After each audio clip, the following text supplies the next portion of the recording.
성공하기로 마음먹었다면 꼭 이루어집니다. 당신이 그걸 선택했으니까요. 데일 카네기는 인간은 이성적인 동물이 아니라 암시의 놀이개다라는 충격적인 말로 우리의 본질을 꿰뚫어봤어요. 이 말이 처음엔 불편하게 들릴 수도 있지만 우리 삶을 돌아보면 얼마나 많은 부분이 암시에 의해 좌우되는지 깨닫게 돼요. 오늘은 암시의 힘을 이해하고 이를 긍정적으로 활용해 인생을 바꾸는 방법을 자세히 알아볼게요. 우리가 가진 신념과 가치관의 대부분은 논리적 사고의 결과가 아니라 반복된 암시의 산물이에요. 어린 시절부터 들어온 수많은 메시지들이 무의식에 각인되어 현재의 나를 만들었죠. 이제 그 메커니즘을 이해하고 의식적으로 활용할 때가 왔어요. 무의식을 지배하는 암시의 비밀. 우리의 뇌는 매일 수천 개의 정보를 처리하면서 대부분을 무의식적으로 처리해요. 의식이 처리하는 정보는 전체의 5%도 안 된다고 하죠. 나머지 95%는 무의식이 담당하는데 바로 이 무의식이 암시에 가장 민감하게 반응한답니다. 무의식은 논리적 판단 없이 반복되는 메시지를 그대로 받아들이는 특성이 있어요. 예를 들어 어린 시절 너는 수학을 못해라는 말을 반복적으로 들었다면 그것이 사실인지 아닌지와 관계없이 무의식에 각인돼요. 그 결과 수학 문제만 보면 자동으로 나는 못해라는 생각이 떠오르고 실제로 못하게 되는 자기실현적 예언이 일어나죠. 이것이 바로 부정적 암시의 무서운 점이에요. 하지만 역으로 생각하면 긍정적인 암시를 반복하면 무의식을 우리가 원하는 방향으로 프로그래밍할 수 있다는 뜻이기도 해요. 무의식은 선악을 구분하지 못하고 단지 반복되는 메시지를 진실로 받아들이는 특성이 있거든요. 이 원리를 이해하면 인생을 바꾸는 열쇠를 손에 쥐게 되는 거예요. 심리학자들의 연구에 따르면 하나의 생각이 습관이 되려면 최소 21일에서 66일의 반복이 필요하다고 해요. 이 기간 동안 꾸준히 긍정적인 암시를 주면 뇌의 신경회로가 재편성되면서 새로운 믿음 체계가 형성된답니다. 마치 근육을 키우듯이 긍정적인 사고 회로를 강화할 수 있는 거죠. 무의식 프로그래밍의 핵심 원리. 무의식의 또 다른 특징은 지금 이 순간만 인식한다는 거예요. 과거나 미래라는 개념이 없죠. 그래서 나는 부자가 될 거야 라고 미래형으로 말하면 무의식은 지금은 부자가 아니구나라고 받아들여요. 반면 나는 풍요롭다 라고 현재형으로 말하면 무의식은 그것을 현재의 진실로 받아들이고 그에 맞는 행동을 하도록 우리를 이끌어요. 이런 원리를 알고 나면 왜 성공한 사람들이 긍정적인 자기 대화를 중요시하는지 이해가 되죠. 그들은 의식적으로든 무의식적으로든 이 원리를 활용해왔어요. 이제 우리도 이 비밀을 알았으니 실천만 하면 돼요. 무의식을 재프로그래밍하는 과정에서 가장 중요한 건 인내심이에요. 수십 년간 쌓인 부정적 암시를 하루아침에 바꿀 순 없거든요. 하지만 꾸준히 노력하면 반드시 변화가 일어나요. 마치 물방울이 바위를 뚫듯이 반복된 긍정적 암시가 견고한 부정적 믿음을 녹여내는 거죠. 나의 경험을 돌이켜보면 처음엔 나는 할 수 있다고 말하는 게 어색하고 거짓말 같았어요. 하지만 3주 정도 지나니 조금씩 믿어지기 시작했고 2달이 지나자 정말로 자신감이 생기더라고요. 무의식이 새로운 프로그램을 받아들이기 시작한 거죠. 일상 속 암시의 놀라운 영향력. 우리는 하루에도 수백 번씩 암시를 주고받으며 살아가요. 아침에 일어나서 거울을 보며 피곤해 보인다고 생각하는 것도, 동료가 오늘 안색이 안 좋네라고 말하는 것도 모두 암시예요. 이런 일상적인 암시들이 모여 우리의 하루를, 나아가 인생을 만들어가죠. 특히 흥미로운 건 광고의 암시 효과예요. 단순하고 긍정적이며 반복적으로 노출되기 때문이에요. 우리 뇌는 이런 메시지를 무의식적으로 받아들이고 어느새 그 브랜드에 호감을 갖게 되죠. 마케팅 전문가들은 이미 오래전부터 암시의 힘을 활용해왔어요. 커피 주문 상황을 예로 들어볼게요. 커피는 매장에서 드실까요? 포장해드릴까요? 라는 질문은 교묘한 암시의 기술이에요. 이 질문은 커피를 마신다는 것을 전제로 깔고 단지 어디서 마실지만 묻고 있죠. 우리 뇌는 주어진 선택지 안에서만 생각하려는 경향이 있어서 안 마실게요 라는 옵션을 떠올리기 어려워해요. 이런 암시의 기술은 세일즈, 협상, 심지어 일상 대화에서도 널리 사용돼요. 이 옷은 빨간색으로 하실래요? 파란색으로 하실래요? 라는 질문도 마찬가지죠. 구매를 전제로 한 질문이에요. 반대로 우리가 이런 암시의 패턴을 알아차리면 더 현명한 선택을 할 수 있게 돼요. 언어의 힘은 정말 대단해요. 같은 상황도 어떻게 표현하느냐에 따라 완전히 다른 결과를 만들어내죠. 예를 들어 실패했다와 배웠다는 같은 경험을 완전히 다르게 프레이밍해요. 전자는 부정적 암시로 자신감을 떨어뜨리지만 후자는 긍정적 암시로 성장의 기회로 만들어요. 특히 부모님들이 아이들에게 주는 암시는 평생 영향을 미쳐요. 너는 똑똑해. 넌 할 수 있어. 같은 긍정적 암시를 받고 자란 아이들은 자신감 있고 도전적인 성인으로 성장하는 경향이 있어요. 반대로 너는 왜 그것밖에 못하니? 같은 부정적 암시는 아이의 잠재력을 제한하죠. 직장에서도 암시의 영향력은 막강해요. 상사가 이번 프로젝트는 어려울 거야 라고 말하면 팀원들은 무의식적으로 어렵다고 받아들이고 실제로 더 어렵게 느껴요. 반면 우리 팀이라면 충분히 해낼 수 있어 라고 말하면 같은 프로젝트도 더 수월하게 진행되죠. 리더십의 핵심 중 하나가 바로 긍정적 암시를 통한 동기부여예요. 미디어의 암시도 무시할 수 없어요. 뉴스에서 계속 부정적인 소식만 접하면 세상을 부정적으로 보게 되고 불안감이 커져요. 그래서 의식적으로 긍정적인 콘텐츠를 찾아보고 부정적인 미디어 노출을 제한하는 것도 중요해요. 우리가 무엇을 보고 듣는지가 곧 우리의 생각과 감정을 만들어내거든요. 암시는 또한 플라시보 효과와도 깊은 연관이 있어요. 의사가 이 약은 매우 효과적입니다라고 말하면 실제로 가짜 약이어도 30에 40%의 환자가 증상 개선을 경험한다고 해요. 이것이 바로 믿음의 힘, 암시의 힘이에요. 우리 몸도 마음이 믿는 대로 반응하는 거죠. 믿음이 만들어지는 과정. 우리가 가진 믿음과 가치관은 어떻게 형성될까요? 대부분의 사람들은 자신의 믿음이 논리적 사고와 경험의 결과라고 생각해요. 하지만 실제로는 어린 시절부터 받은 수많은 암시들이 층층이 쌓여 만들어진 결과물이에요. 마치 진주가 조개 속에서 한 겹씩 만들어지듯이요. 예를 들어 인도 사람들이 소를 신성시하는 이유는 무엇일까요?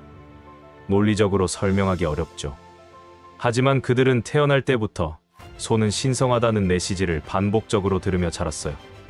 부모님도 선생님도 사회 전체가 그렇게 말하니 의심의 여지 없이 받아들이게 된 거예요. 이것이 문화적 암시의 힘이에요. 우리나라 사람들이 정을 중요시하는 것도 마찬가지예요. 어릴 때부터 정이 많아야 한다. 정이 있어야 사람이다라는 말을 들으며 자랐죠. 이런 문화적 암시가 우리의 행동 양식과 가치관을 형성해요. 다른 나라 사람들이 이해하기 어려워하는 눈치 문화도 같은 맥락이에요. 개인적인 믿음도 비슷한 과정을 거쳐요. 어린 시절 넌 수줍음이 많아라는 말을 자주 들었다면 그것이 자아 정체성의 일부가 돼요. 성인이 되어서도 나는 원래 내성적이야 라고 스스로를 규정하죠.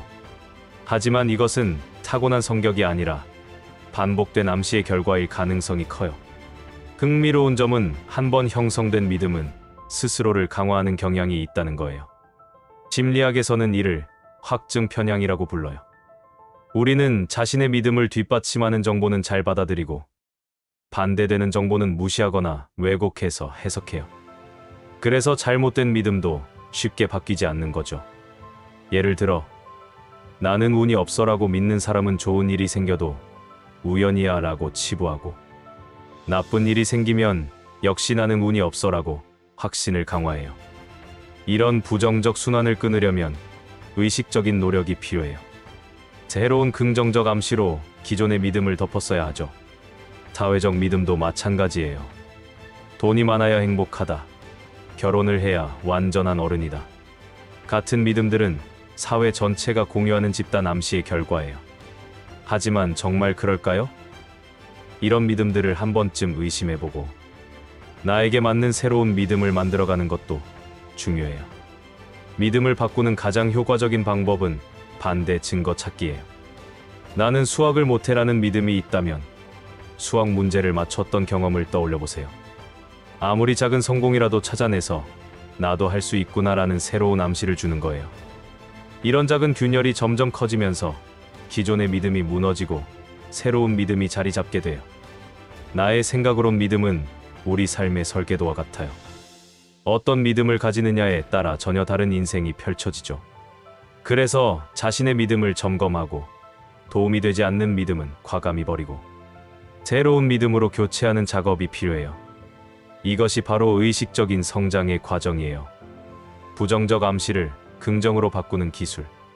우리 모두는 살아오면서 수많은 부정적 암시를 받았어요. 넌 그것밖에 안 돼. 조심해.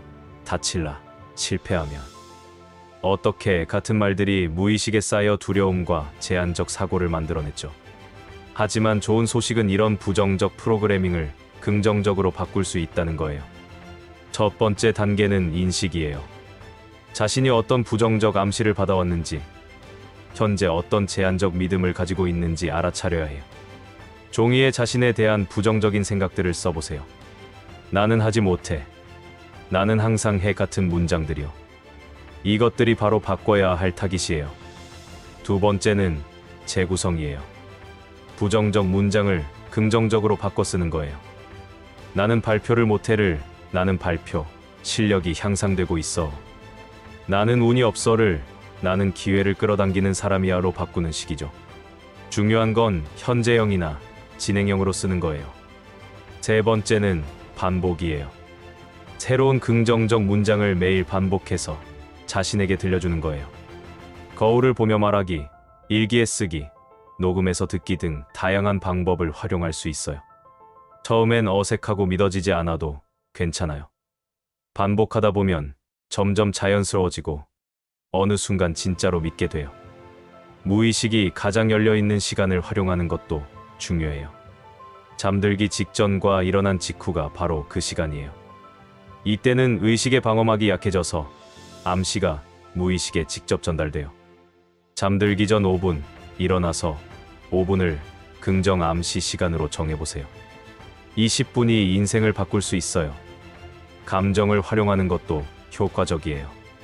단순히 말로만 반복하는 것보다 그 상황을 생생하게 상상하며 기쁨과 감사의 감정을 느끼면서 암시하면 훨씬 강력해요. 예를 들어 나는 건강하다고 말할 때 건강한 몸으로 활기차게 움직이는 모습을 상상하고 그 기쁨을 느껴보세요. 저항이 일어나는 것도 자연스러운 과정이에요. 나는 부자다라고 말하면 내면에서 아니야, 통장 잔고 봐라는 목소리가 들릴 수 있어요. 이럴 때는 그 저항을 인정하고 지금은 그렇게 느껴지지만 나는 점점 풍요로워지고 있어 라고 부드럽게 다시 암시해주세요. 쓰다오지 말고 포용하는 거예요. 지각적 도구를 활용하는 것도 좋아요. 비전보드를 만들어 원하는 모습의 사진을 붙이거나 긍정 문구를 예쁘게 써서 자주 보이는 곳에 붙여두세요. 핸드폰 배경화면에 긍정 메시지를 설정하는 것도 좋은 방법이에요. 하루에도 수십 번 보게 되니까 자연스럽게 암시 효과가 생겨요. 그룹의 힘을 활용하는 것도 효과적이에요. 같은 목표를 가진 사람들과 함께 긍정 암시를 공유하고 서로 격려하면 혼자 할 때보다 훨씬 강력해요.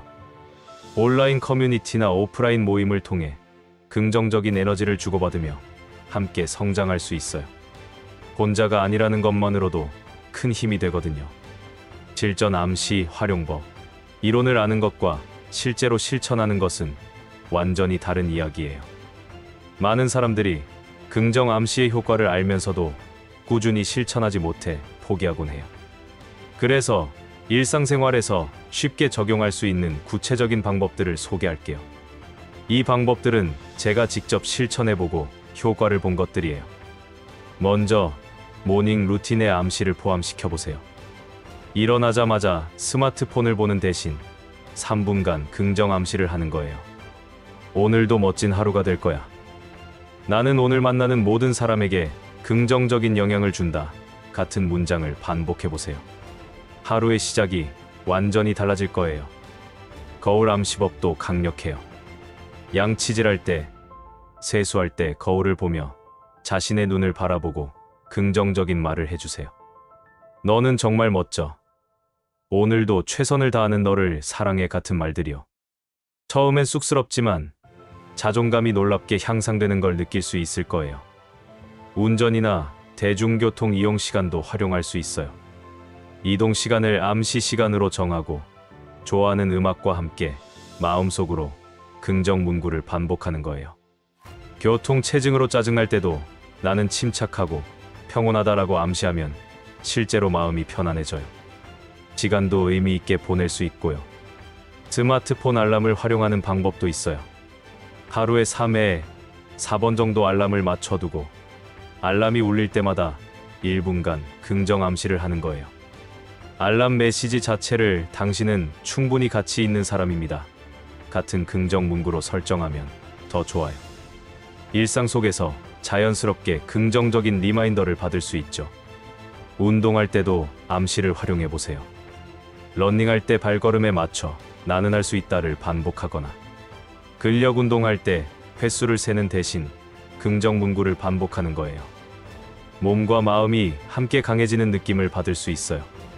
운동 효과도 더 좋아진다는 연구 결과도 있답니다. 일기 쓰기와 결합하는 것도 효과적이에요. 하루를 마무리하며 그날 있었던 긍정적인 일들을 적고 내일을 위한 긍정 암시를 써보세요. 오늘 프레젠테이션을 잘 마쳤다. 나는 점점 발표에 자신감이 생기고 있다. 같은 식으로요. 쓰는 행위 자체가 강력한 암시가 돼요. 힘든 상황에서도 암시를 활용할 수 있어요. 스트레스 받을 때 나는 이 상황을 잘 해결할 수 있다. 실수했을 때 나는 이 경험을 통해 성장한다라고 스스로에게 말해주세요. 부정적인 상황을 긍정적 성장의 기회로 재해석하는 거예요. 이런 습관이 쌓이면 어떤 상황에서도 긍정적인 면을 찾을 수 있게 돼요. 마지막으로 작은 성공을 축하하는 것을 잊지 마세요. 긍정 암시를 일주일 동안 꾸준히 했다면 스스로를 칭찬해 주세요. 나는 정말 대단해. 일주일 동안 꾸준히 실천했어. 라고요. 이런 자기 인정과 격려가 더 큰 변화를 만들어내는 원동력이 돼요. 작은 승리들이 모여 큰 성공을 만든답니다. 암시로 성공한 사람들의 이야기. 역사상 많은 성공한 사람들이 암시의 힘을 활용했어요. 그들의 이야기를 들으면 암시가 단순한 심리적 위안이 아니라 실제로 인생을 바꾸는 강력한 도구라는 걸 알 수 있어요. 이들의 사례를 통해 우리도 용기와 영감을 얻을 수 있답니다. 짐 캐리의 이야기는 정말 유명해요. 무명 배우 시절 그는 자신에게 1천만 달러짜리 수표를 써서 지갑에 넣고 다녔어요.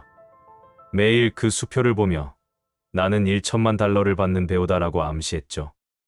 놀랍게도 몇 년 후 덤앤더머로 정확히 1천만 달러를 받게 됐어요. 상상이 현실이 된 거예요. 오프라 윈프리도 어린 시절 극심한 가난과 학대를 겪었지만 할머니가 계속 너는 특별한 아이야 라고 말해주셨대요. 그 긍정적 암시가 그녀의 무의식에 깊이 새겨져 어떤 어려움에도 포기하지 않는 힘이 됐어요. 지금은 세계적인 미디어 여왕이 됐죠. 무하마드 알리는 나는 최고다라는 말을 입버릇처럼 했어요. 처음엔 사람들이 건방지다고 했지만 그는 계속 반복했고 실제로 최고가 됐어요. 그는 내가 최고라고 말하기 시작했을 때는 아직 최고가 아니었다. 하지만 계속 말하다 보니 정말 최고가 됐다고 했어요. 일반인들의 성공 사례도 많아요. 한 영업사원은 매일 아침 나는 최고의 영업사원이다라고 100번씩 외쳤대요. 처음엔 실적이 바닥이었지만 3개월 후부터 급격히 상승해서 1년 만에 회사 1등이 됐어요. 자신감이 생기니 고객을 대하는 태도가 바뀌고 그것이 실적으로 이어진 거죠. 다이어트에 성공한 한 여성의 이야기도 인상적이에요. 그녀는 나는 날씬하고 건강하다라고 매일 거울을 보며 말했어요. 처음엔 거짓말 같았지만 점점 그 모습에 맞는 행동을 하게 됐대요. 건강한 음식을 선택하고 운동을 즐기게 되면서 6개월 만에 20kg을 감량했어요. 우울증을 극복한 사례도 있어요. 한 청년은 심한 우울증으로 고생하다가 나는 매일 조금씩 나아지고 있다라는 암시를 시작했어요. 처음엔 전혀 믿어지지 않았지만 꾸준히 반복하니 작은 변화들이 생기기 시작했대요. 1년 후에는 완전히 우울증에서 벗어나 새로운 삶을 살고 있어요. 학업 성취도 마찬가지예요. 수학을 포기했던 한 고등학생이 나는 수학 천재다라는 암시를 시작했어요. 말도 안 된다고 생각했지만 매일 반복하다 보니 수학 문제를 대하는 태도가 바뀌었대요. 두려움 대신 호기심이 생기고 결국 수능에서 수학 1등급을 받았어요. 이런 성공 사례들의 공통점은 무엇일까요? 바로 일관성과 믿음이에요. 그들은 현실이 어떻든 자신이 원하는 모습을 계속 암시했고 결국 그것이 현실이 됐어요. 물론 암시만으로 모든 게 해결되는 건 아니에요. 하지만 암시가 만든 긍정적 마인드셋이 행동을 바꾸고 그 행동이 결과를 만들어낸 거죠. 여러분도 이런 성공의 주인공이 될 수 있어요. 작은 것부터 시작해보세요. 나는 오늘 하루를 멋지게 보낸다라는 간단한 암시부터요. 그리고 점점 더 큰 꿈을 향한 암시로 발전시켜 나가세요. 누군가는 이미 그 길을 걸어갔고 성공했어요. 이제 여러분 차례예요.